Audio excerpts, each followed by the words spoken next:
OSIRIS-REX, its 7-year mission to boldly go to the asteroid Bennu and back. There's been nothing like OSIRIS-REX in NASA's repertoire. I like to call it the Daredevil spacecraft. Touchdown. I repeat, EDL. SRC has touchdown. And touchdown of the OSIRIS-REX sample return capsule, a journey of 1 billion miles to asteroid Bennu and back, has come to an end.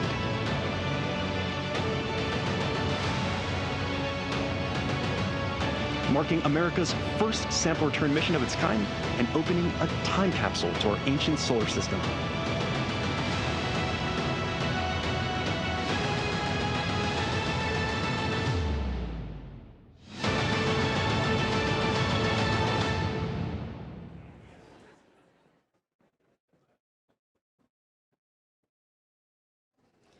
Wow, don't be afraid to clap or cheer. Today is a celebration.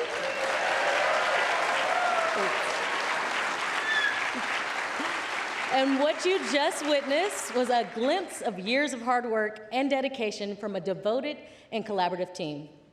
They dared to pull off what some would call seemingly impossible, to gather our largest asteroid sample ever and bring it home safely to Earth.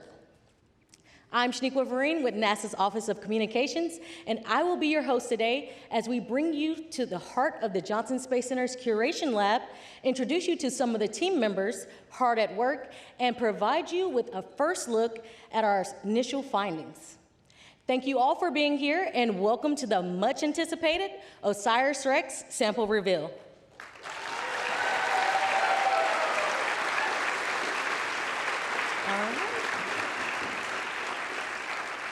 All right, we'll kick things off, and we'll start with a proper Houston welcome. I'm pleased to introduce to you Vanessa Weich, Director of the Johnson Space Center.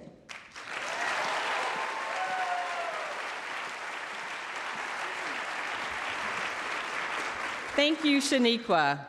Good morning, and welcome to NASA's Johnson Space Center. We're here today for a very exciting moment in history, the sample reveal of OSIRIS-REX.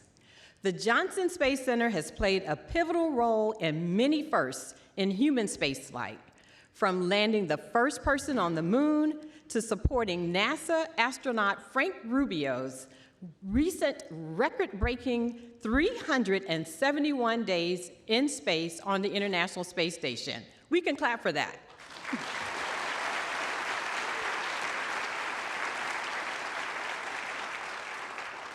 And now, NASA's first mission to deliver the largest sample collected from an asteroid to Earth. We are the hub of human space exploration, home to America's astronaut corps, mission operations at the Johnson Space Center. Our workforce also includes the world's leading sample scientists, and we curate the most extensive collection of extraterrestrial materials on Earth. We're honored to be joined by some special guests today. Please help me in welcoming NASA leadership, Administrator Bill Nelson, Director of Goddard Space Flight Center, Mackenzie Lystrup, and Director of the Planetary Science Division in NASA's Science Mission Directorate, Lori Glaze. They'll be out soon.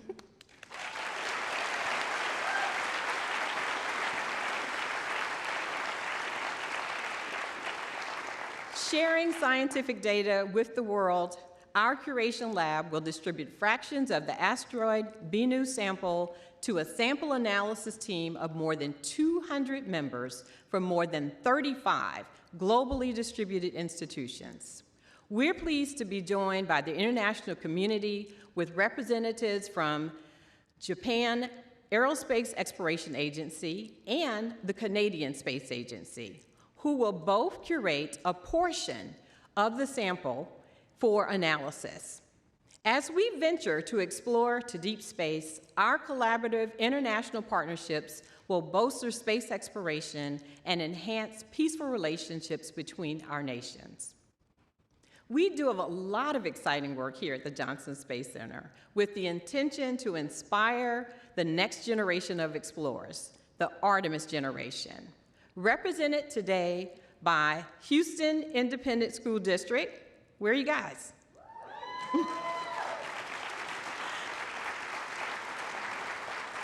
And the San Antonio Independent School Districts.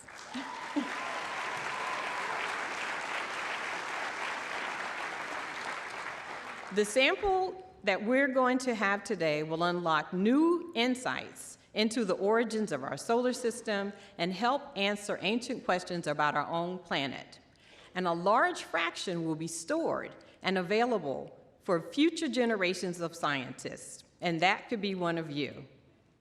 I would like to also recognize we have representation here from the offices of Senator Cruz, Representative Jackson Lee, Representative Brian Babbins, Representative Weber, Representative Garcia, Representative Fletcher, also from the Office of State Senator Middleton, and State Representative Bonin. And we thank them for their bipartisan support. Thank you all for being with us to witness history in the making. OSIRIS-REx embarked on a 7-year journey to Bennu and back to bring us this sample. In fact, the mission was selected in 2011, so this historic day has been in the making for 12 years. Can we get a round of applause in celebration of the researchers at the University of Arizona Lunar and Planetary Laboratory, Lockheed Martin, Jacobs, the NASA workforce, and all those across the agency who came together to make this very exciting moment in history happen. Let's give them a round of applause.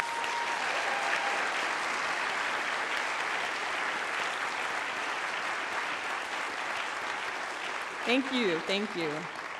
I hope all of you are as excited about this mission as I am. It will help scientists investigate our planet's formation and for us all to experience our next giant leap together. Thank you.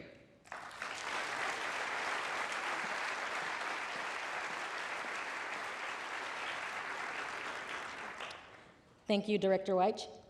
A mission like OSIRIS-REx is bigger than one person, one agency, or even one nation. It takes the careful work and collaboration of hundreds of engineers, scientists, mission managers, and more. Our next guest leads the NASA Center that oversaw the mission management systems engineering, safety mission assurance for OSIRIS-REx. I am pleased to introduce the Director of Goddard Space Flight Center, Dr. Mackenzie Lystrup.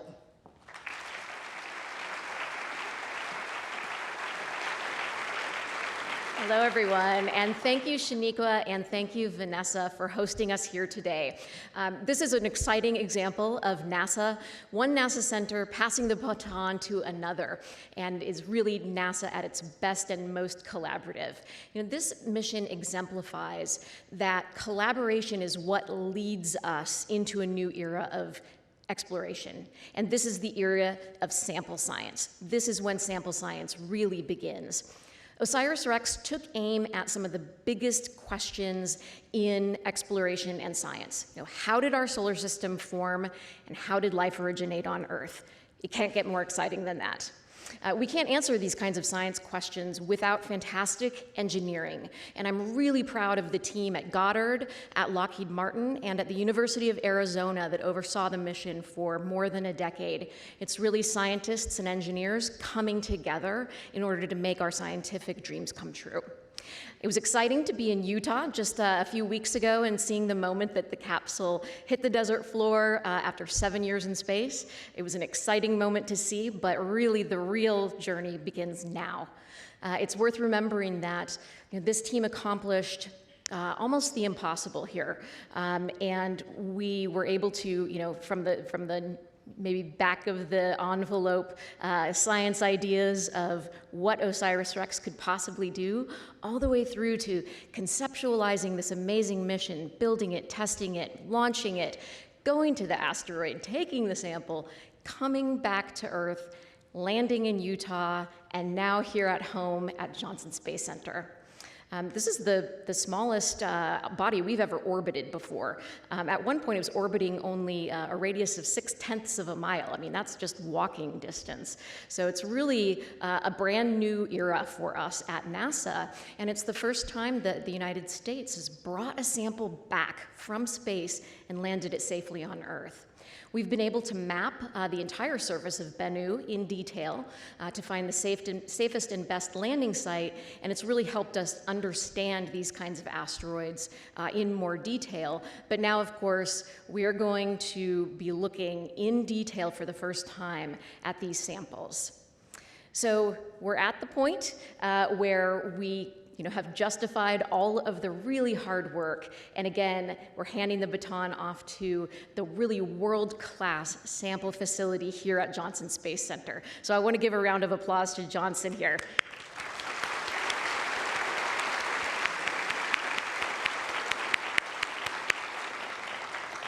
So you hear today that our scientists are incredibly eager to get at the samples. I know that there are Goddard scientists as well who are waiting for their small piece of the sample. So over the next months and years, we're all going to be definitely rewriting some history.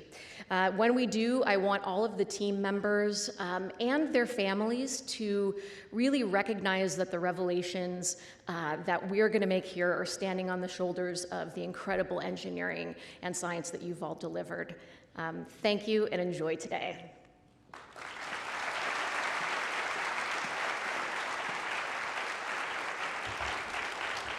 Thank you, Dr. Lightstrup. Johnson Space Center is best known as the home to the Astronaut Corps and NASA's Human Spaceflight Program.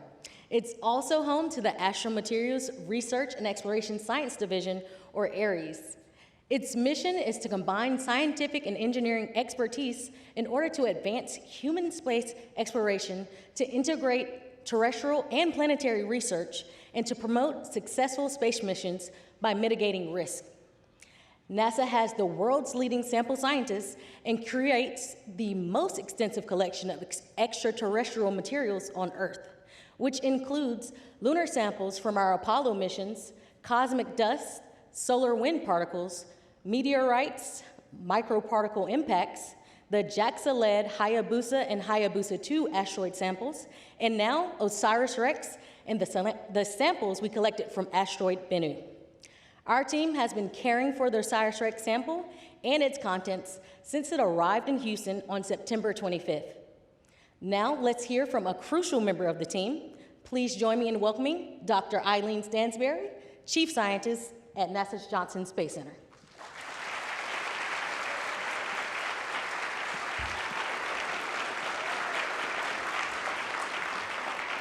Thank you. I'm honored to be here celebrating with you all today and representing science at JSC. This sample return mission is an important part of an integrated planetary exploration strategy answering fundamental questions on the formation and evolution of our solar system. The pristine sample material from Bennu represents a valuable resource providing a window into the early solar system and is the newest addition to NASA's astromaterials collections. Our role in astromaterials curation is to catalog and safely contain received samples. The process for deintegration and curation for OSIRIS-REX has been thoroughly planned and practiced with the mission science team. Opening the science canister and methodically removing tag SAM revealed an abundance of sample from asteroid Bennu, and even though the tag SAM head is not yet open. With this abundance, we're taking our time methodically processing to properly care for every valuable piece of Bennu. And with the overflow of sample found on the avionics deck spilling out of the tag SAM, we have plenty to show you today. The science obtained during the mission so far, coupled with the samples we're only now getting a glimpse of, are just the beginning of the wealth of knowledge that we can expect from OSIRIS-REX. Sample return missions are unique. They provide for large sample science return using advanced instrumentation that you cannot fly on a spacecraft. Analysis is not limited by the ideas formed years ago when the missions were first conceived, and measurements can be made and cross-compared using different techniques to resolve unexpected or ambiguous results. The samples are then available for new questions, new techniques, new instrumentation far into the future, and they are the gift that keeps on giving. I'm proud of the stewardship that we commit to these samples as we begin this next phase of the mission with sample curation and scientific analysis, celebrating the legacy that the OSIRIS-REX mission is providing to current and future generations of scientists. Let's take a look at the people and labs that are working with our newest astromaterials, the OSIRIS-REX samples of Bennu.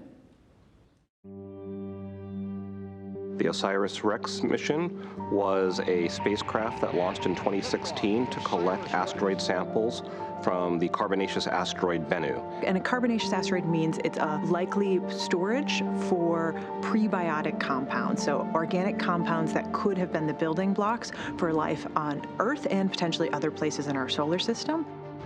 And some of these samples may even have remnants from before the solar system, pre-solar grains that allow us to study the raw material that made ours and other planets. With us bringing this particular asteroid back, this is some of the most pristine material of asteroid sample that we have in our current collections. The Astromaterials Research and Exploration Science Division, or the ARES division, is a division within NASA that focuses on the study and preservation of rocks from space. This is a group of a really diverse range of scientists and engineers that are exploring our solar system through studying samples, developing things like lunar simulants, being part of NASA missions that range from the exploration of Mars, including the Curiosity and Perseverance rover, supporting the Artemis missions, as well as OSIRIS-REX. We have meteorites that fall into Earth.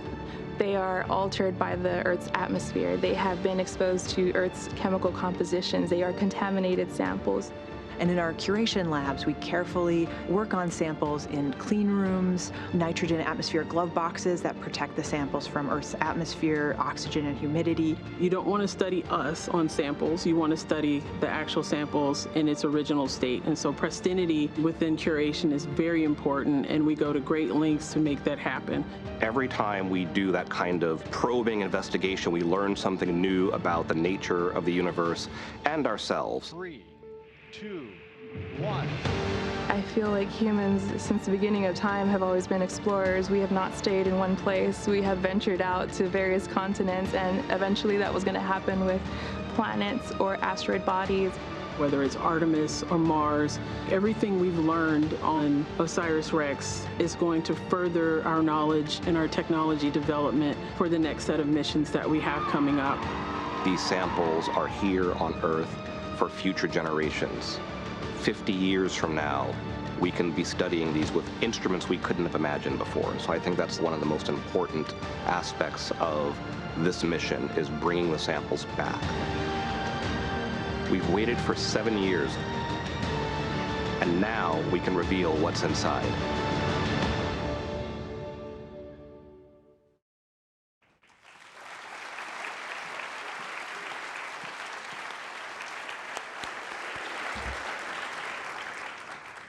Next up is someone who needs little introduction. He leads our agency and keeps a close eye on our efforts across the solar system. Please join me in welcoming NASA Administrator, Senator Bill Nelson.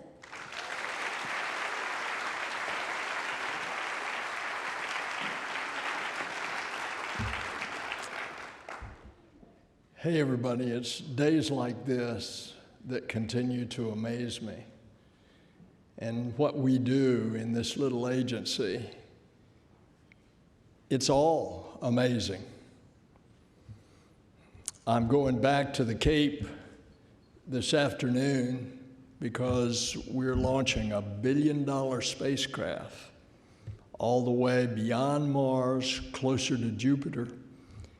And it's going to snuggle up next to a metallic asteroid. And we're going to learn something about that metallic asteroid. I hope we might find diamonds and rubies on that asteroid. But it's a reflection of our country, our can-do spirit. America is defined by possibilities. And we've always been a nation that is restless unless we're pressing the unknown. For 65 years of NASA's existence, and this is our birthday, NASA has responded to America's call. And the story of this little agency is the story of technologies transformed, of barriers broken, of making the impossible possible. And so through missions like what will be Psyche, the one lifting off tomorrow, or Perseverance, the rover that is running around on Mars and digging samples in our search for life there, or the little helicopter that's now flown upwards of 60 times. We just wanted to see if a helicopter could fly in a 1% atmosphere. It's flown 60 times. If it's the James Webb Space Telescope, look at the discoveries. We are going to have answers to questions that we don't even know what the questions are now. Everything is a new discovery as we are glimpsing the early part of the development of this magnificent thing called the universe. And now, OSIRIS-REX. And it's giving us a glimpse into what lies beyond. So 7 years, almost 4 billion miles of a journey throughout the solar system to the asteroid Bennu, now back, and OSIRIS-REX, the sample return capsule, landed in Utah, right on the money. It was a picture-perfect mission. It's a feat of engineering, and it's NASA's first ever sample from an asteroid. So, you ready to see the results of the mission? Take a peek.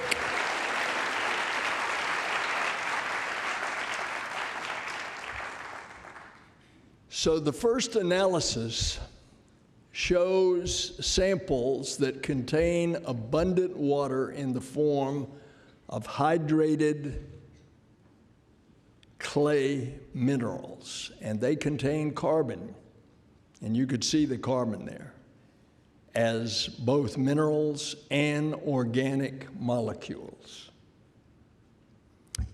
And at nearly 5% carbon by weight, carbon being the central element of life, a far exceeding our goal of 60 grams. This is the biggest carbon-rich asteroid sample ever returned to Earth.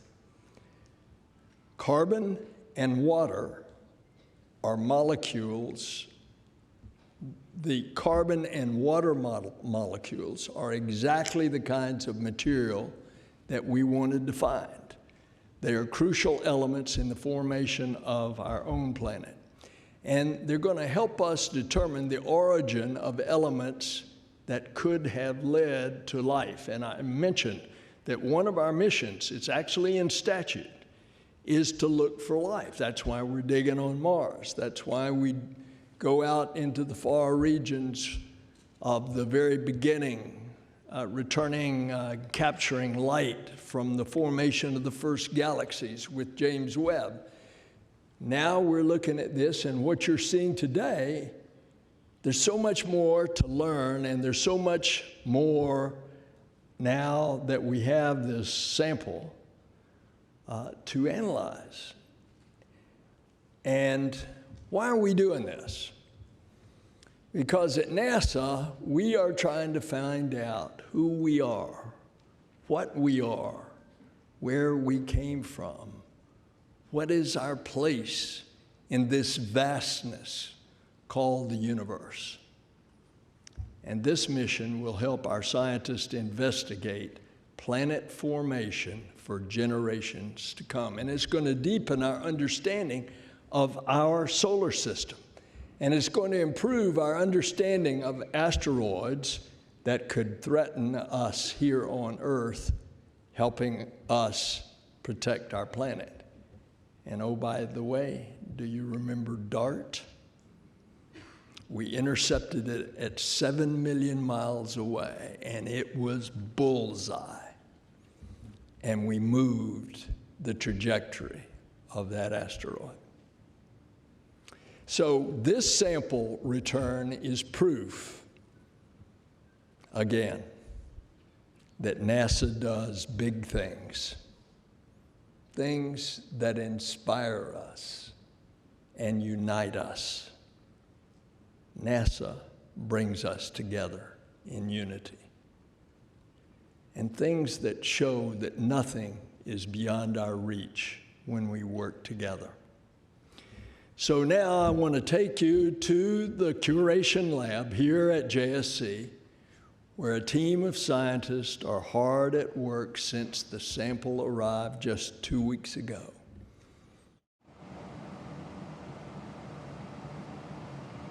Thank you, Administrator Nelson. Now, I know you're all ready to learn more about this sample, and I am here with someone who can make that all happen. I am joined today by NASA's OSIRIS-REX curation lead, Dr. Nicole Lunning, and we are standing just outside of the OSIRIS-REX pristine curation clean room. Nicole, before we get started, can you tell us a little bit more about where we're standing right now?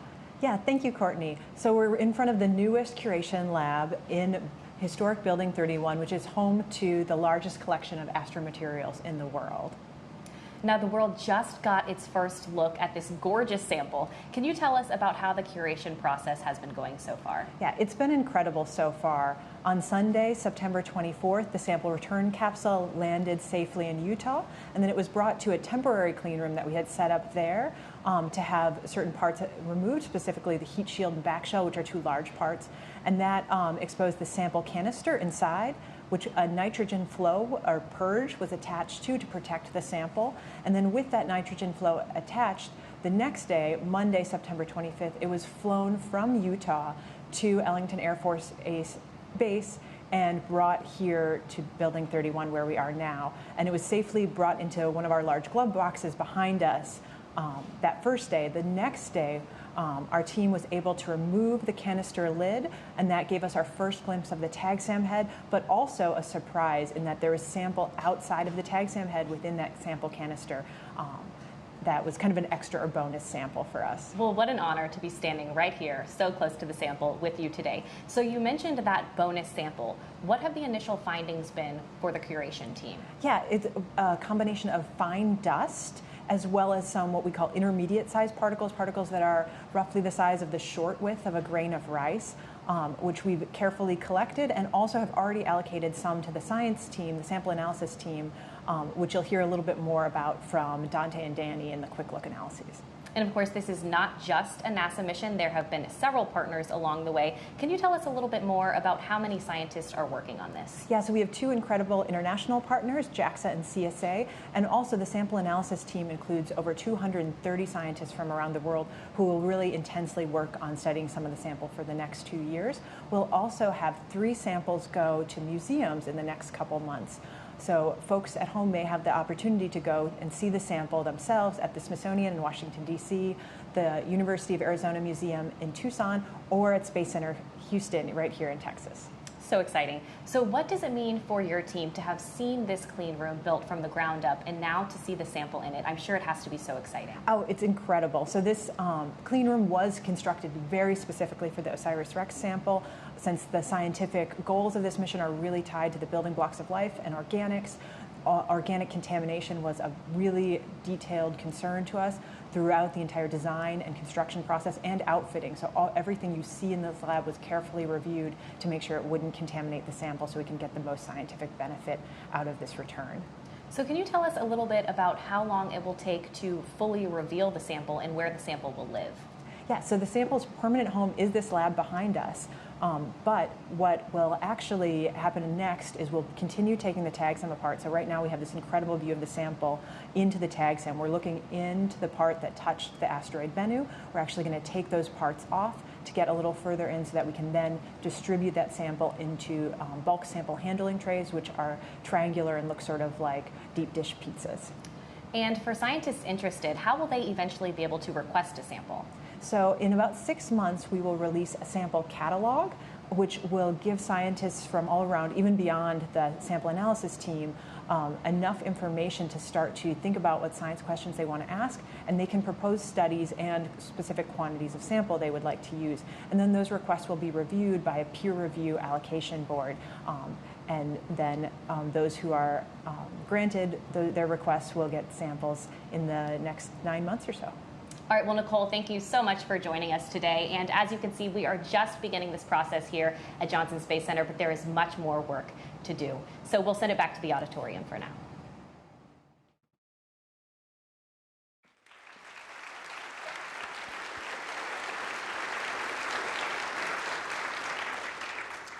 After its 7-year journey, it's amazing to finally see a glimpse of the samples that were captured from asteroid Bennu. Not only will this mission help us dive deeper into how planets formed and how life began, it also will allow for current and future scientists to make discoveries for years to come. Now, to help us take a closer look into what we've learned so far, we have a panel of individuals who played key roles in the OSIRIS-REX mission. Please welcome back NASA Administrator Bill Nelson, OSIRIS-REX Principal Investigator Professor Dante Loretta, OSIRIS-REX Astro Materials Curator Dr. Francis McCubbin, Goddard Space Flight Center Sample Analyst Dr. Daniel Glavin, and Director of the Planetary Science Division Dr. Lori Glaze.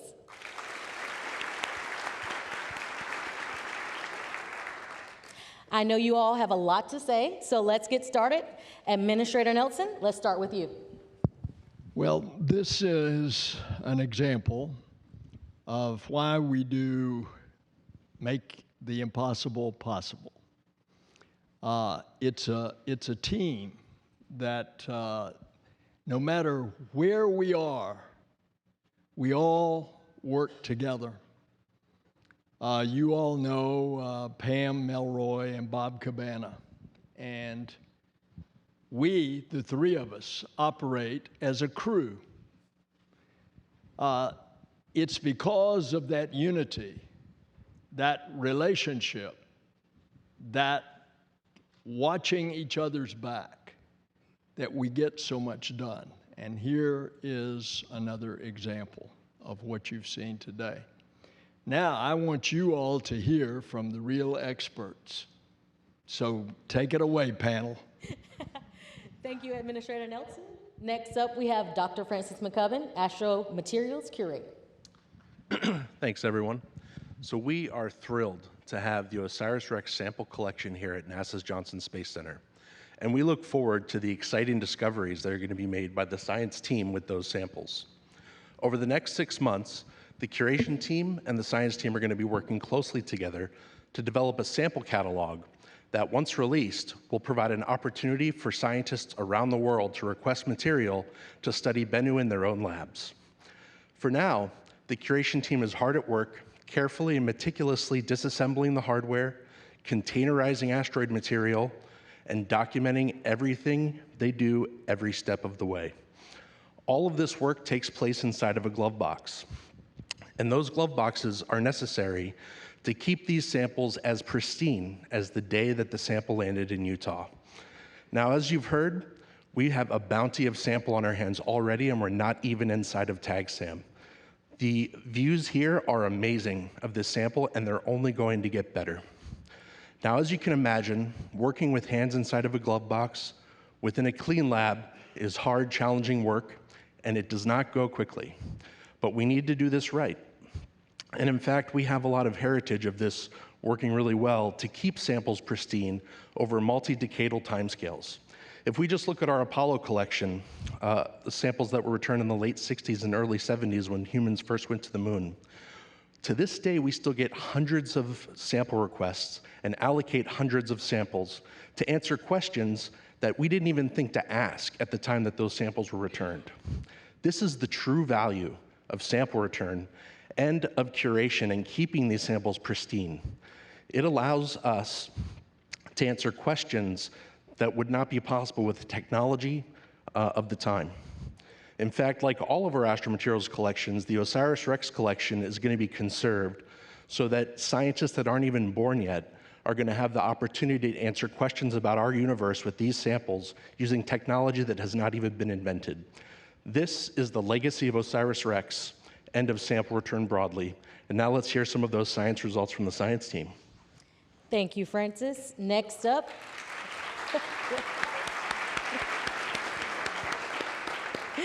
Great job, Francis. Next up, we have Professor Dante Loretta, the principal investigator for the OSIRIS-REX program. All right, thank you, Shaniqua, and thank you, Administrator Nelson, and to Dr. McCubbin. I just want to start out by saying what an honor it is to be on stage here talking about the amazing results. And I want to talk to the young people in the audience because NASA, for me, when I was a kid, was always like a guiding light, like a dream. To work for NASA meant to be part of the best, to be at the forefront of human exploration. And to see this dream coming true today is beyond words for me. So let's start out with taking a look at what we've gotten into so far. As Francis said, it's been going slow and meticulous, but the science is already starting. So if we could bring up my first graphic. So what you're seeing here on the left side is the first look at the tag SAM. So you've got the science canister, that's like the vault that protected the sample on the return journey home.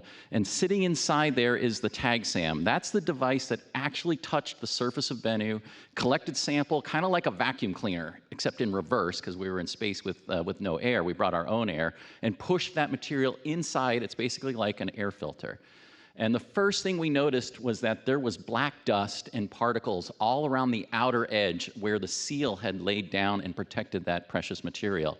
And the reason it got pushed out was because we had under that nitrogen purge to keep it, the Earth's atmosphere away from it, and it pushed all the dust and particles to the edge of the canister. And I drew a little white rectangle there on the deck, and that's zoomed in on the image on the right there. And already this is scientific treasure. We see dust particles and we see millimeter particles, which are like a 1/16 of an inch or so in size. And we swept some of that material and we got it to the sample analysis, what I called my Tiger team. They were here at Johnson Space Center. The electron microscopes were fired up and ready. All the other instruments were ready to go. And we got those particles in on the third day that we had the sample here in Houston on September 27th. So let's take a look at some of the first results that we got from those particles. And boy, did we really nail it. So here I'm just showing you 4 different examples. This is taken with an electron microscope. Electrons kind of behave like light waves, but they have much shorter wavelengths, so you can see very, very fine details that you would never be able to see with an optical microscope. The first panel there in the upper left, those are the water-bearing clay minerals, and they have this fibrous kind of structure. We call this serpentine because they look like serpents or snakes inside the sample. And they have water locked inside their crystal structure. And I want to stop and think about what that means. That water, that is how we think water got to the Earth. The reason that Earth is a habitable world, that we have oceans and lakes and rivers and rain, is because these clay minerals like the ones we're seeing from Bennu, landed on Earth 4 billion years ago to 4.5 billion years ago, making our world habitable. So we're seeing the way that water got incorporated into solid material and then ultimately into planets, and not just Earth, but probably Venus and Mars also had abundant water as well. The next one on the upper right, you can see the hexagon. It's got that really like stop sign kind of shape. And that's characteristic of a sulfide mineral. If we could go back, yes, thank you. And sulfur is also a critical element for planetary evolution. It determines how quickly things melt And it's also critical for biology. A lot of the amino acids that give structure to our proteins use sulfur to link and provide those bridges. And then the bottom two there are iron oxide minerals called magnetite, or you might know them as a lodestone. They react to the magnetic fields. The one on the lower left is framboidal, like a raspberry, and the one on the right are plate-like. And especially those platey ones might be really important for organic evolution. They might catalyze certain reactions. So we're looking at the kinds of minerals that may have played essential roles in the origin of life on Earth. Now we can go to the next graphic. One of the coolest techniques that we have here at Johnson Space Center is X-ray computed tomography. It's like a CAT scan. So without cutting into the rock, we can actually look inside. We can see the textures and the distributions of the minerals. This helps us intelligently select areas where we want to make cuts so that we get the most exciting science results. It also gives us a good sense of the size and shape of the particle. This is the biggest one. It's about 2 millimeters across. And you can see here in red those sulfide minerals. I'm particularly fond of those. I'm an expert in sulfide mineralogy, and I can't wait to get inside and look in great detail at what's going on here. And now let's go to the last graphic. We saw Administrator Nelson show you this. I just want to point out a couple of my favorite features. Trust me, I spent the weekend staring at this image for hours and hours and getting more excited by the day. I've got 4 different focus boxes. Let's take a look at B. I call this one of the troublemakers. If you know the story of OSIRIS-REX, you know just a couple days after we collected the sample, we saw material spewing out into outer space, one of the many heart-pounding moments on this mission for me. It's because these large particles got trapped in between this flap, which was designed to keep the precious sample inside. And that's generally good news, right? Because those are big particles, and there's a lot of science to be done there. In panel C, we're just looking at some of the finer grain material, and I'm particularly interested in the different reflectance. Bennu has a salt and pepper kind of texture, bright grains and dark grains, and we're seeing that. In fact, as I was zooming around these images, I felt like I was miniaturized and running around on a tiny little Bennu. Panel D there is one of the really friable-looking particles. It's got this kind of hummocky texture. It looks like the dark, large boulders that dominate the surface of the asteroid.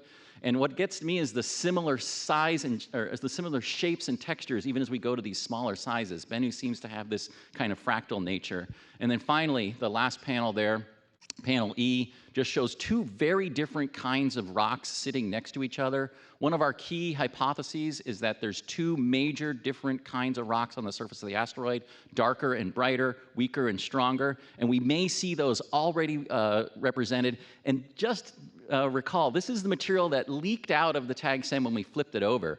Underneath that flap, there's a whole treasure chest of extraterrestrial material, and trust me, the sample science team can't wait to get their hands on it.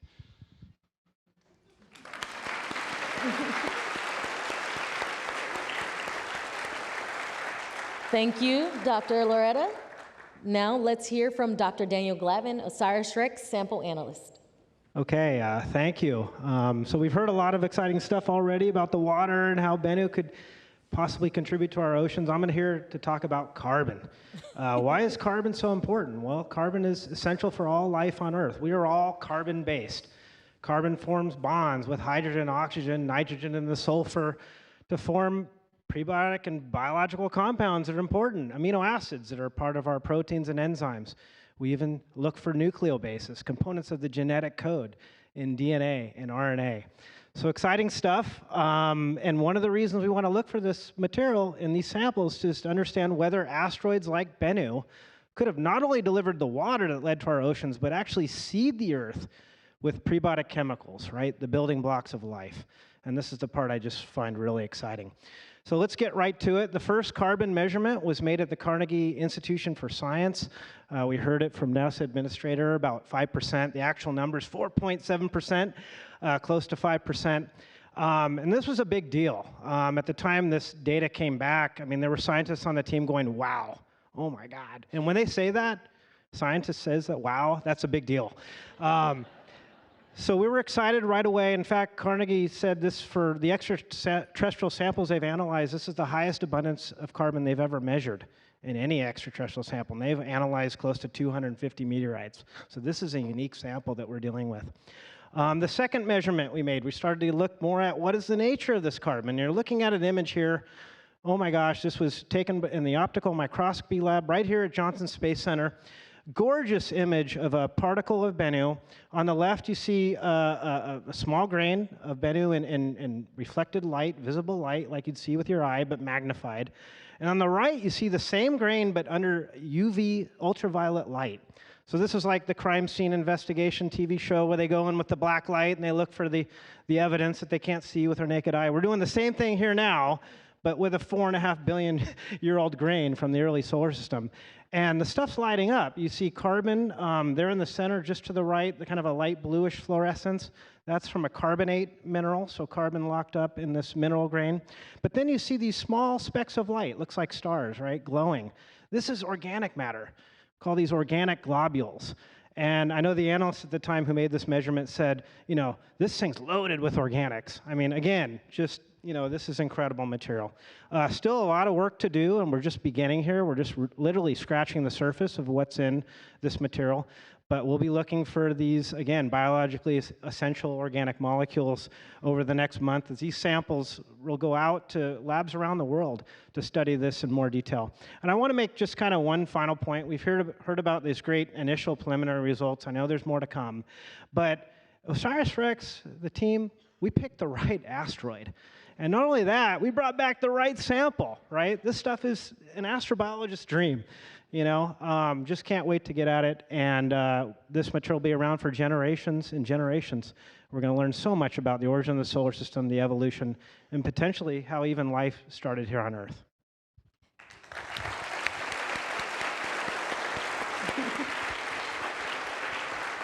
Thank you, Dr. Glavin. Next up, and finally, we'll hear from Dr. Lori Glaze, Planetary Science Division Director.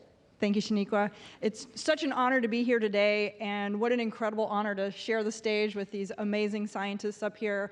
You know, we're just, you know, within NASA, we're so proud of everything that is gone on so far with this mission. We're so excited for everything yet to come. But I want to note, you know, just beyond the folks that are here, the folks that you saw working in the lab, there's a whole team that's been spending incredible hours over the last 2 weeks to bring you the information that you saw today and to make these early discoveries. It's just an incredible team. They're working really hard, and you know, we keep telling them, don't, you know, take your time, go slow, but they're doing an amazing job. It's really incredible. But as you heard, what you're seeing here today, as exciting as this is really just the beginning. There is so much incredible work to happen. We're going to get that tag SAM opened up. We're going to get the full sample. We'll really get a full picture of what we collected and begin those amazing discoveries. But let me put OSIRIS-REX in a little bit of context about some of the other planetary work that we're doing at NASA. So within our NASA planetary program, we actually have almost 40 missions that are exploring the solar system. Some of those are being developed, some of those are in operations. But within those almost 40 missions, we actually have 7 of those missions that are focused on understanding asteroids. And you heard from Dante about how important asteroids are for understanding the early formation of our solar system, the origin of life and water on Earth, and perhaps other places in the solar system. These asteroids are really, each one of them in different parts of the solar system can give us different pieces of the puzzle about where we came from. And of those 7 missions, right now, we're really lucky because we're in the middle of what we're calling asteroid autumn. We've got several big milestones happening right now on 4 of those missions. Of course, you know we got the OSIRIS-REX sample that landed on September 24th.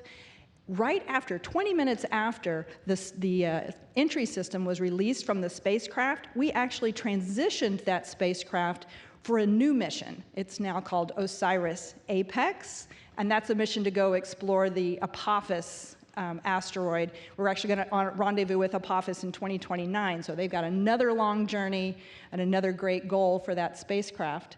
And then 2 days after the OSIRIS-REX samples landed in Utah, we celebrated the 1-year anniversary of the double asteroid redirection test. And you heard Senator Nelson at the beginning mention that, what an incredible feat that was, the first time ever for humanity to change the orbit of a celestial body.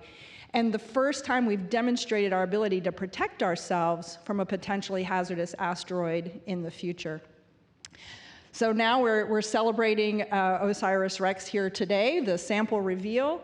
And then coming up in November 1st, we have another mission that's going to explore a special set of asteroids that are even much further out in the solar system. They lead and trail Jupiter in its orbit around the sun, and those are called Trojan asteroids. That mission, called Lucy, is actually on November 1st going to fly by a main belt asteroid on its way out towards the Jupiter system. And it's going to fly by a main belt asteroid called Dinkinesh, and it's going to allow them to test out all of their operations as they fly by the asteroid. And then finally, the big one that Administrator Nelson also mentioned is that we have a mission called Psyche going to visit a unique asteroid, one of only 9 out of several million asteroids that we believe are out there. There's only about 9 or so that we've discovered so far that we think are really enriched in metal, iron and nickel. And so the Psyche mission is going to go visit that asteroid, 16 Psyche, and we hope to launch it tomorrow. In fact, I'm getting on a plane this afternoon to go back to Florida to hopefully wish it off the surface of Earth tomorrow, but we've got so many opportunities for that to happen. And so that's the next big thing. Pay attention for that one. And with that, I'm going to hand it back to Shaniqua. Thank you.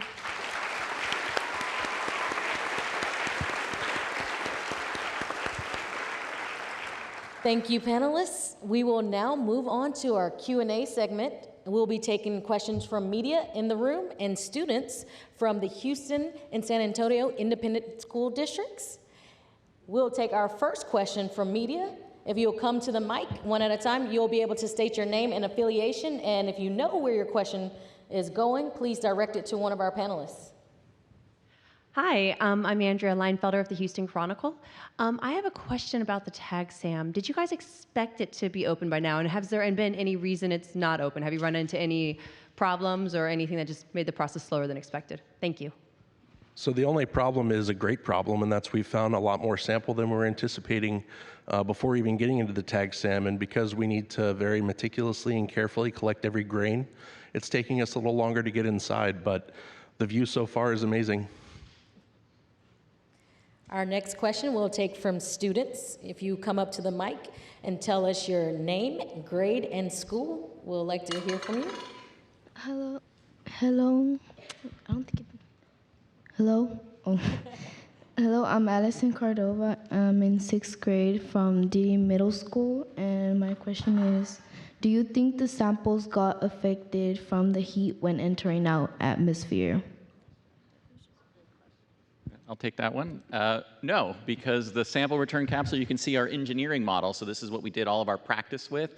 That white nose there is a heat shield.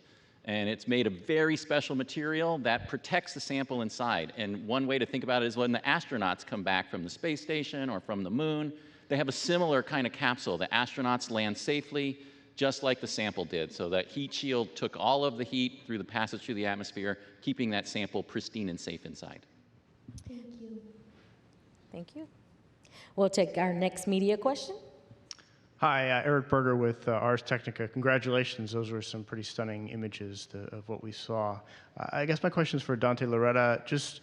I know you haven't opened up the tag SAM to look at all the rocks and hopefully inside, but I'm sure you've done a mass analysis of the spacecraft versus what you've got now. And so what is the estimate of the total amount collected versus the minimum goal of 60 grams? Great, thanks, Eric. Great to see you here. So we were able to do a mass estimate in flight, and that's not an easy thing because you're in a weightless environment, right? You're in microgravity around the asteroid. But tag SAM, the filter, was at the end of a long robotic arm, about 9 feet long. And as we moved that arm before sampling and after sampling, we were able to look at a property called momentum that was transferred between the arm and the spacecraft. There's special components called reaction wheels, which will take up that momentum. And we looked at that difference, and we estimated about 250 grams or about 8.8 ounces of material. So we're hopeful about 4 times the mission requirement is still to be revealed inside tag SAM. But of course, the proof will be when we open it up and we actually get it on a balance here in our Earth's gravity field and get that real number for you. All right, we'll take our next student question. Hello, I'm Raj Sinha from Houston, Texas. I am a junior at Langham Creek High School and a NASA SEAS high school intern. And this is a question for anyone. What are the broader implications of the OSIRIS-REX mission for our understanding of asteroids, the early solar system, and potentially hazardous space objects?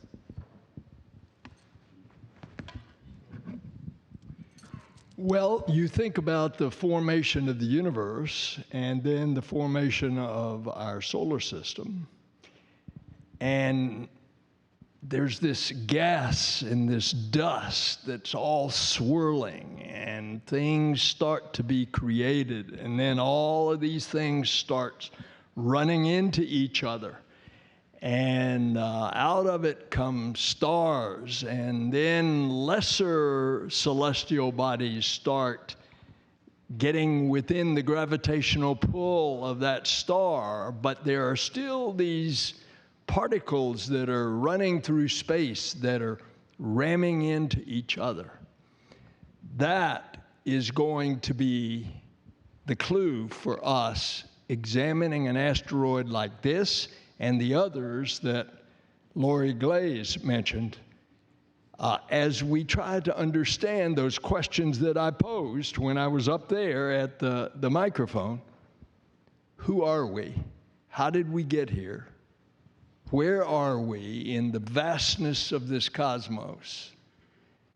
And this, by the way, is fulfilling part of our destiny. And part of our destiny is that we are explorers, we are adventurers. We want to know what's over there in order to know why we're here. All right, we'll take our next media question, please. Hi, I'm Mike Prokosh. I'm with the NASA Social and same Houston State University. And I was wondering, how did the rotation rate of the asteroid influence the choice of the landing zone? Great question. So one of the criteria when we selected the target for the mission was its rotation rate, because if an asteroid is spinning too quickly, being able to match that velocity and make a safe contact with the surface would have been impossible or really, really difficult. So it was originally, when we were going through the millions of asteroids that Lori mentioned, to pick the one that you send the spacecraft to, the rotation rate was important. The surface is moving about 10 centimeters per second, so just a few inches per second, so really slow relative to what we can do with the spacecraft. And at the end, right before we sampled, we had to match that rotation. It was the final maneuver we called the match point. So we were essentially hovering over the sampling location, and the spacecraft just dropped down for that gentle contact to collect the material. Thank you. All right, we'll go to our student question. Again, please state your name, grade, and what school you attend. My name is James Johnston. I'm a senior in high school, and I go to CETA High School at Roosevelt in San Antonio. And my question is, where did the Bennu asteroid come from? Where did Bennu come from? Maybe it's a Danny. It's a great question. That's what we're trying to figure out. Certainly we think, originally it was part of a much bigger parent body, probably 100-kilometer, somewhere in the asteroid belt, maybe towards the outer parts of the asteroid belt, and then was broken apart, right, by an impact, and we're looking at kind of the remnants of that, a rubble pile, if you will. So some of those pieces came back together, and then it ended up, kind of in this near-Earth orbit. But we're trying to figure out really the history of that process, when those things happened, where it originated. That's part of our major science goals here, and by studying these samples, we're going to be able to answer that question in more detail than I can give you right now. Thank you very much. All right, next media question.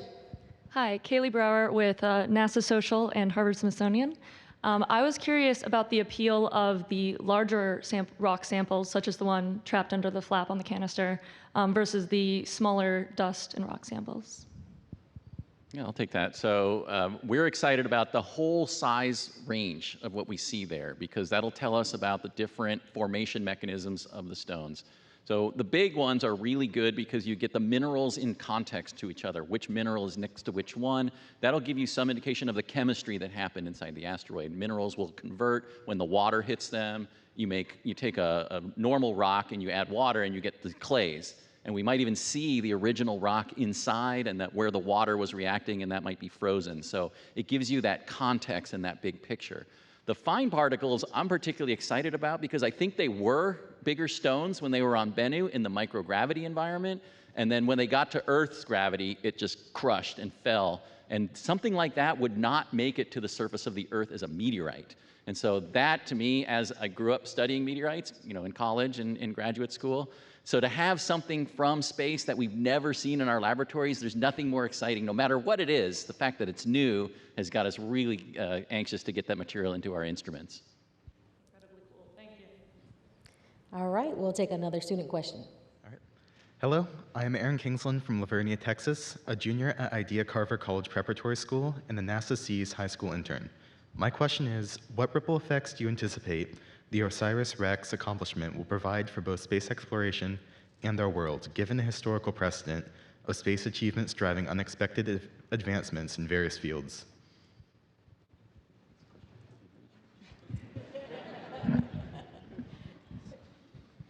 At NASA, we're doing 100 things at once. And this is just one example. Dr. Glaze mentioned a whole bunch of others, but we haven't even talked about what is one of the primary purposes of the Johnson Space Center, which is human spaceflight. Look at the breakthroughs that are coming now, finally coming to fruition in pharmaceutical research on the International Space Station. It's just unbelievable. Now we are going back to the moon after a half century, not just to go to the moon. We're going back to the moon in order to learn, to live, to create, to invent, in order to go to Mars and then beyond with human beings. Again, it's part of our nature as adventurers, as discoverers. And by the way, this didn't just start with us. We happen to be a new world that happened to have a European discoverer experience it. But before that were the indigenous peoples, and they discovered. So somewhere deep inside our core is this yearning to learn what's out there. Now we are playing the discovery in such a large, large playfield called the universe. And we find from James Webb, we find that after a NASA scientist who got the Nobel Prize, by the way, discovered that the universe is 13.8 billion years, we are beginning to see that light as a result of the telescope. 1 million miles from Earth, we're beginning to see that light in the formation of that first galaxy. So there's still so much more to discover, and you're going to be part of it. And by the way, you're one of our high school interns. You keep at it. Thank you. Thank you.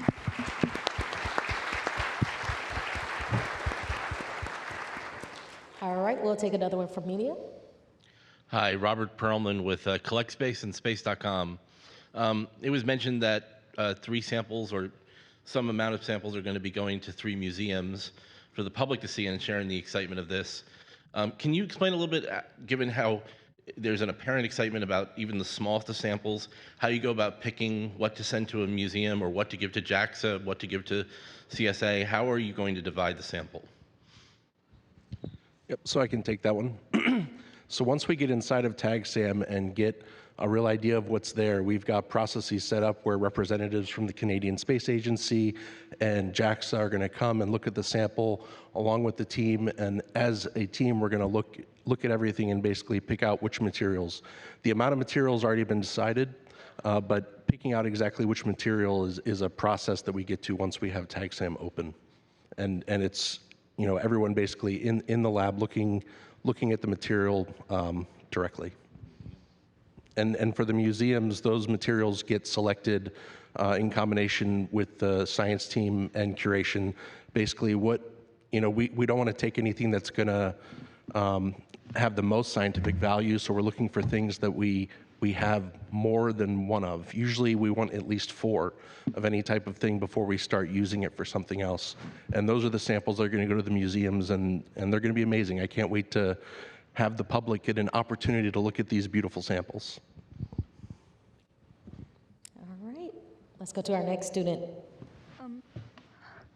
Hi, my name is Kylie Mays, and I'm from DD Middle School, and I want to ask, what does Bennu mean, and why did you pick Bennu from all the other asteroids? I'll take that one. So we picked Bennu as the target of this mission all the way back in 2005. Just gives you an idea how long I've been working on this program. And the first set of criteria were based on engineering. We wanted something basically that was a near-Earth asteroid. Originally we thought we would go out to the asteroid belt like the Psyche mission is going to do and get a sample and bring it back. But that was going to take a couple decades. And as long as I've been working on this, I wanted to try to make it as efficient as possible.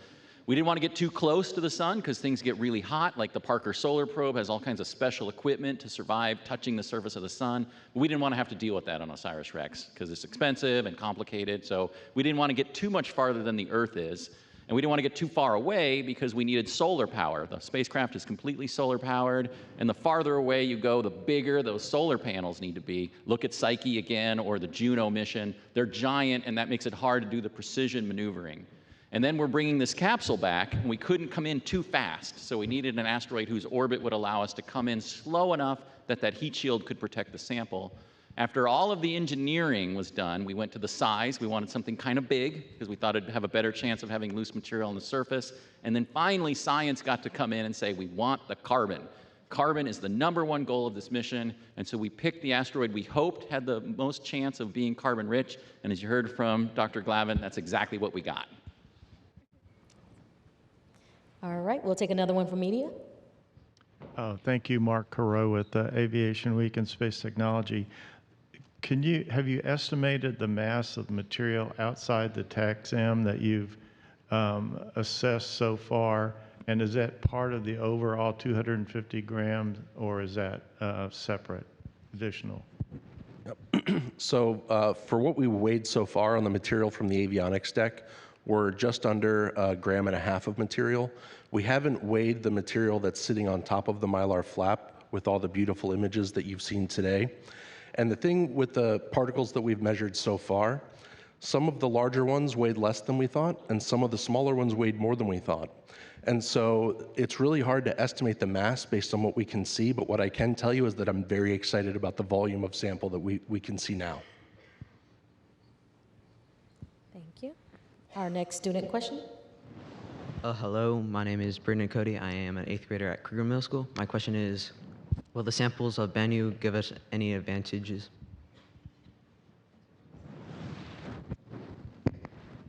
That's an interesting way to phrase the question. I think that as humanity, yes, it will give us advantages in the sense that, it's knowledge, right? The more we learn, the more questions we have, and it drives our purpose for future exploration.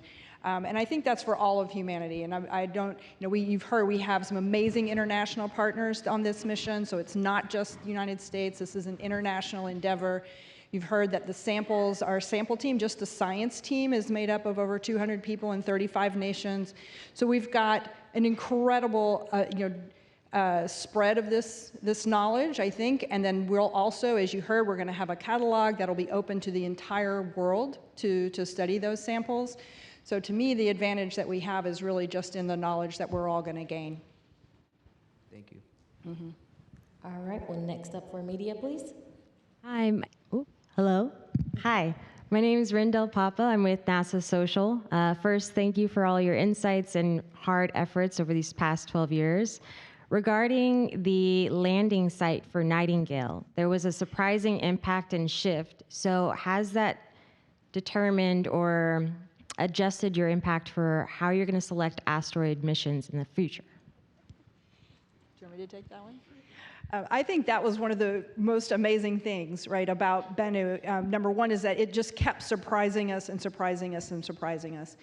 So the fact that when we went to take the sample that, when you see the animations and you actually see the video, real-time video of the descent, it just kept going. We expected there to be some resistance, and it wasn't there. And so that really tells us a lot about kind of the physical properties of this type of what we call a rubble pile asteroid. And that's really important as we start thinking about future planetary defense missions. So we talked about the DART mission, the Double Asteroid Redirection Test mission.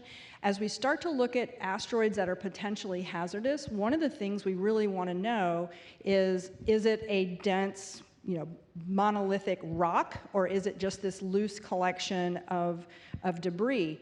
And having the physical properties that we've gotten from Bennu will really help us understand and think about how we model what the potential dangers could be from asteroids. We've actually learned an incredible amount from Bennu that's going to help us in defending our planet in the future.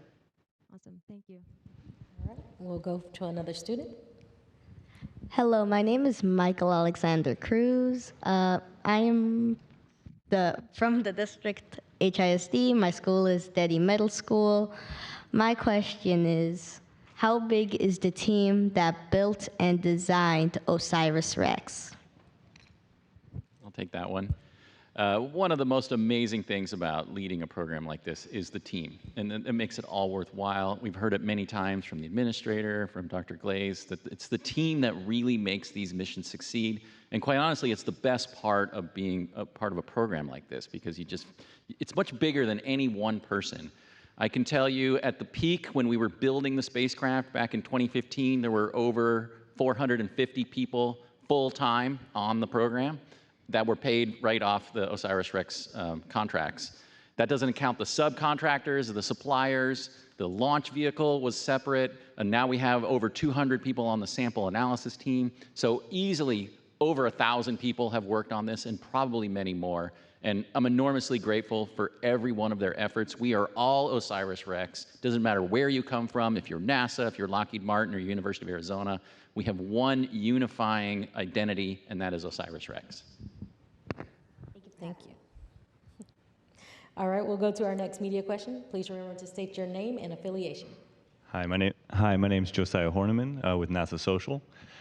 You showed us some incredible images from the electron microscopy of different minerals. The iron oxide and magnetite in particular were very cool. Is there any planned analysis of the magnetic fields that might be frozen in those? And if so, are there any results there that might excite you? That's a really important question, because I know there are a lot of scientists that are interested in possibly recording magnetic fields. One of the challenges is that there was a motor on the wrist of the TAGSAM that moved the head to position it for sampling and then for stow and for photography.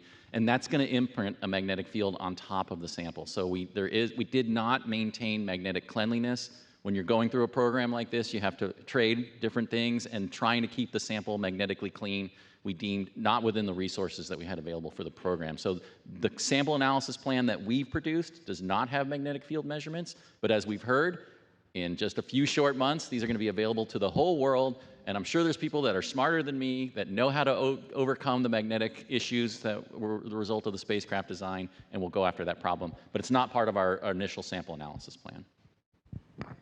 Thank you. All right, we'll go to the next student question. Hi, my name is Tadeo Garcia. I'm from Didi Middle School, and my question is, ¿cómo consiguieron con el nombre de OSIRIS-REX? How did they come up with OSIRIS-REX name? I'll take that one's my fault. Okay. But when I was first invited onto this program in 2004 by my mentor, Professor Michael Drake, who was the director of my laboratory, and I was just a young assistant professor, really didn't know what I was getting into. But what Mike said was, Dante, I want you to lead the science on this program. And he said he would deal with NASA and the government and administrators and budgets and all that stuff that I ended up doing. But the early promise was that I was going to be in charge of the science, and I wrote down 4 words that I thought captured the essence of asteroid exploration. Origins, because we're interested in the origin of life, the origin of the Earth as a habitable world, and the origin of our solar system.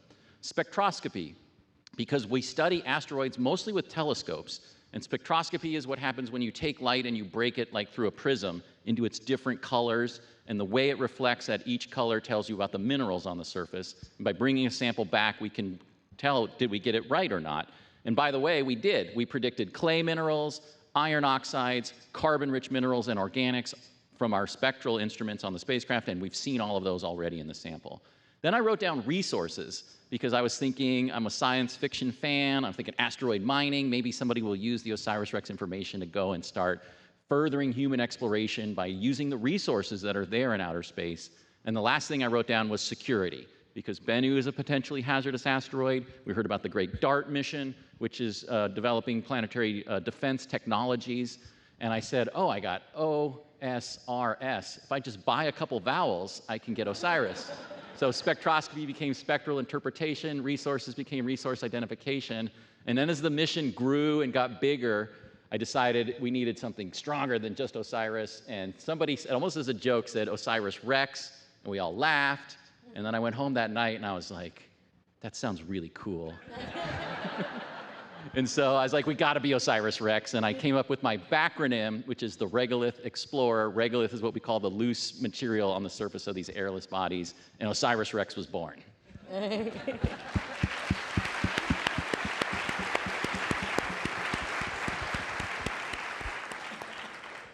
All right, let's go to our next media question. Good morning, Sophie Sanchez with Cosmic Chicago. Dante, I want to thank you for demonstrating right now how important it is to have an imagination and use it in scientific investigations. Based on that, y'all mentioned that analysis isn't limited by the questions asked at the mission conception. Are there any significant tech or methods changes that have already happened or new questions that you guys are already asking? And then if I could ask each of you to use your imagination and share with us any tech or methods that you would love to see in the future as we continue to explore space. Thank you. Okay, I'll start with that. Yeah, absolutely. Our sample analysis plan is going to be changing and modifying in the future, especially as we make new discoveries and then ask new questions. I mentioned the building blocks of life, amino acids that make up proteins, but what I'm really interested in is, how far did that chemistry go on the asteroid? How much closer to life did it get? So looking, instead of individual amino acids, looking for peptides, maybe chains of amino acids. And we now have the analytical tools that actually we didn't really have when this mission was proposed to actually make those sensitive measurements of peptides. So that's personally something that I'm excited about doing when these samples get to Goddard. We'll be making, we call it Bennu tea, and extracting these compounds and looking for these peptides as well. So stay tuned for that. So I'll use my imagination here, so which is what I love to do. So when I think of Bennu, a lot of people that I meet just in everyday life, they're like, why are you so interested in rocks, right? Like, what is so cool about them? I'm like, because rocks tell you a story, right? And it's the story of Bennu and the history of the solar system that I'm most excited to unravel with the science program. And when we look at the materials, these clay minerals, these carbonates, you had a lot of water moving around in the early solar system beyond what we really expected from our meteorite investigations. When we look at meteorites, we think water moving in very tiny scales, but I imagine a world right at the beginning of the solar system, right in that protoplanetary disk, where you had a lot of ice and a lot of rock and metal and carbon, and radioactivity started heating these things up, and you got massive circulation, what we call a convecting ball of mud, hundreds of miles across, right? And it's in that environment that I imagine these carbon atoms going through the first stages to the origin of life. And to me, that's the greatest mystery that we're facing right now, is like, how do you go from a ball of mud to something that's alive? Like, what happens when you make that transition? And the deepest desire is that we're gonna make some progress in trying to figure out, what is it? Why is it that we're here, we're alive, we're conscious in this universe? It's such a gift that I hope everybody really stops and thinks about it every once in a while, no matter what your problems are in everyday life. The fact that you're alive and that you're aware on this beautiful planet is something you should be grateful for every day. And that's really where I hope my imagination takes everybody.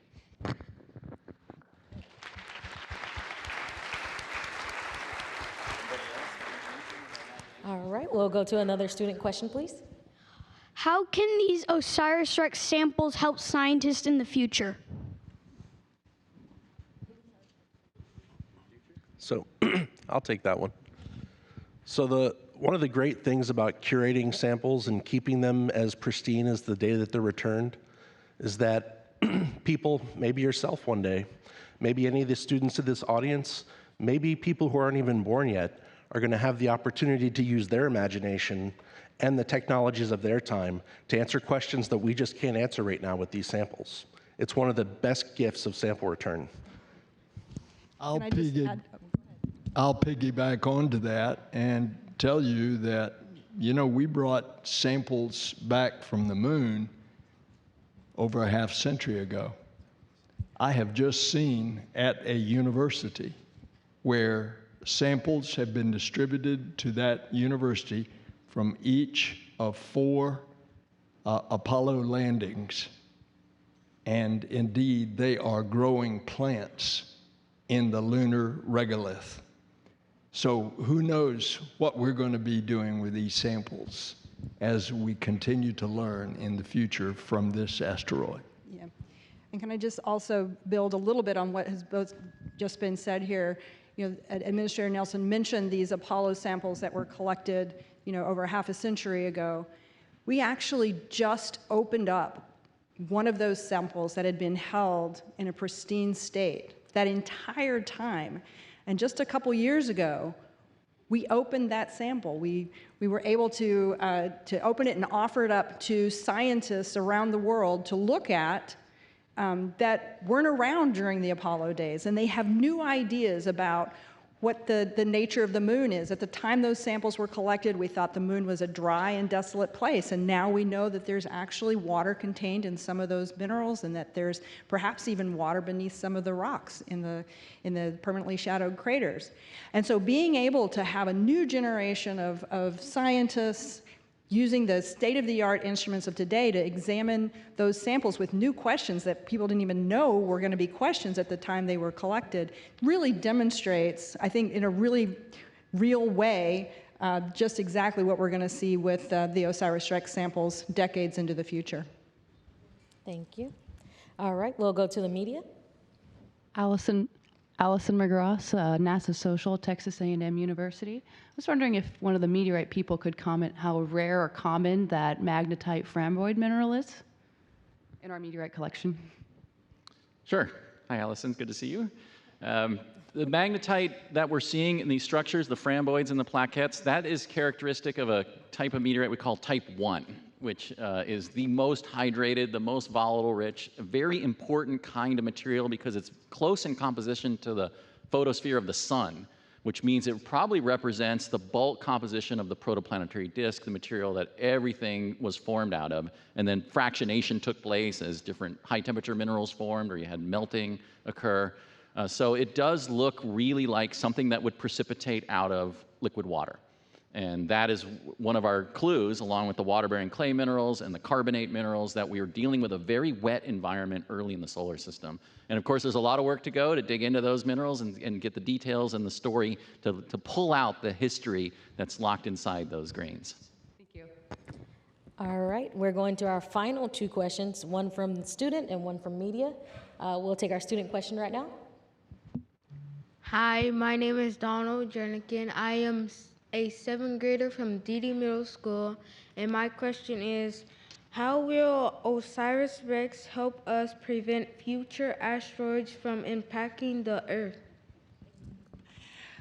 That's an excellent question. And I'm going to take a stab at this, although Dante's going to jump in and correct me. But one of the things that we were able to do with the OSIRIS-REX mission when the spacecraft was there orbiting the asteroid itself was measure a very, very small force that acts on the asteroids. So we know that gravity is going to determine kind of the large orbital parameters and help us predict where the asteroids are going to go. But it turns out that when the sun is heating up one side of the asteroid and then the asteroid turns and rotates and that heat is radiated out into the dark space, that also puts a little tiny force on the asteroid. And that particular effect, it's called Yarkovsky effect. You can impress your friends with that later if you like. But knowing what that little tiny force is and how that operates over a very, very long period of time is really important for helping us be able to predict when a particular asteroid might be dangerous. What we really want to know is if an asteroid is going to cross over Earth's orbit at the same time that we're in that place. And we want to not be in that place when the asteroid comes by. So being able to precisely predict that is really important. So Dante, you want to No, that add was to that? great. I do want to add, I think one of the most important things from OSIRIS-REX is the amazing flight dynamics team and the precision with which they were able to design the maneuvers around Bennu.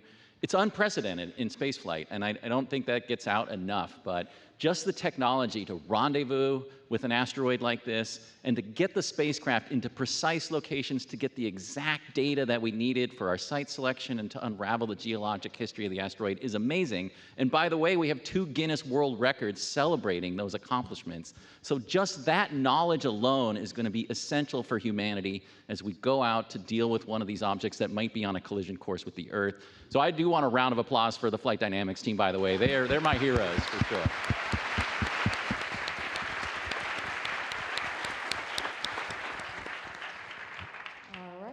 We'll take our final question from media. Hi, everyone. My name is Alyssa Luongo. I'm with NASA Social, and I'm here representing Space Foundation. So us media professionals have been using hashtag to Bennu and back, and I'm wondering if there's going to be a hashtag back to Bennu, or if you guys are moving on to other asteroids. I'll take that one. So we find asteroids in a lot of diverse parts of our solar system, and each of those different populations can tell us different things. While it may be interesting to go back to Bennu, I think my expectation is we're going to keep sampling different parts of that story, different types of asteroids that can tell us different things about that origin story.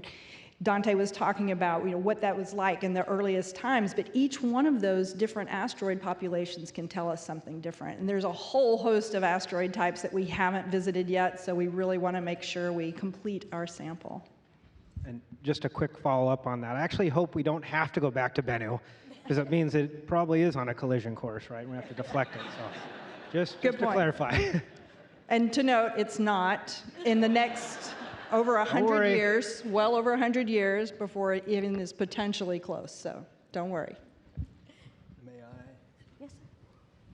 So now that we've had this discussion, and you all were excellent, and thank you for explaining it so well, I want to particularly say to the students here, it wasn't too long ago, a decade ago, that people were actually belittling the fact that we would go to an asteroid, or the thought of capturing an asteroid and bring it closer where we might examine it.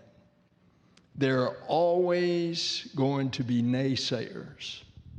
Just think what Copernicus and Galileo faced when they dared to think that something was new and different and wanted to explore. So the message for you students is you're in the golden age of space exploration. Don't let anybody deter you. Keep on it.